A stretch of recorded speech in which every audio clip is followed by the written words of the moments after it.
കൊച്ചിയിൽ ഹൈക്കോടതി ജഡ്ജിയുടെ വീട്ടിൽ കവർച്ച നടന്നു എന്നുള്ളതാണ്. സലീം മുഹമ്മദാണ് വിശദാംശങ്ങളുമായി ചേരുന്നത്.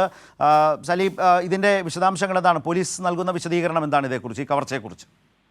23 തിങ്കളാഴ്ച നടന്നൊരു കവർച്ചയാണ്. വീട് കുത്തി തുറന്ന് നടന്ന കവർച്ചയല്ല. വീട്ടിൽ നിന്ന് 6 പവന്റെ ഒരു മാല മോഷണം പോയ ഒരു സംഭവമാണ്.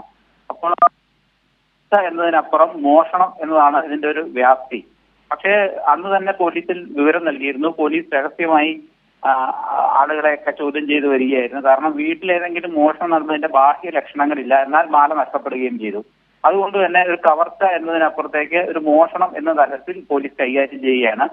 ആ വീടുമായി ബന്ധപ്പെട്ടുള്ള പല ആളുകളെയും പോലീസ് ഇതിനകം തന്നെ ചോദ്യം ചെയ്തിട്ടുണ്ട്. അങ്ങനെ അന്വേഷണം മുന്നോട്ട് കൊണ്ടുപോകുന്നു. അതുകൊണ്ടുകൂടിയാണ് ഇതിന്റെ രഹസ്യ സ്വഭാവത്തോടു കൂടി കൈകാര്യം ചെയ്യേണ്ടതുണ്ട് എന്നുള്ളതുകൊണ്ടാണ് 23 നടന്ന സംഭവം ഇതുവരെ പോലീസ് പുറത്തു പറയാത്തത്. ഇപ്പോഴും കൃത്യമായൊരു വിശദീകരണം പോലീസ് നൽകുന്നില്ല.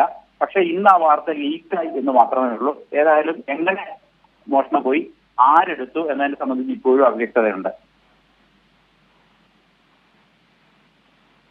എന്നുള്ളതുകൂടി ന്യൂസ് ടൈം 11 മണിയിലേക്ക് കടക്കുകയാണ്. സലീം മുഹമ്മദാണ് വളരെ പ്രധാനപ്പെട്ട ഹൈക്കോടതി ജഡ്ജിയുടെ വീട്ടിലെ മോഷണവുമായി ബന്ധപ്പെട്ട വിവരങ്ങൾ ഷമി നമ്മളുമായി പങ്കുവച്ചത്.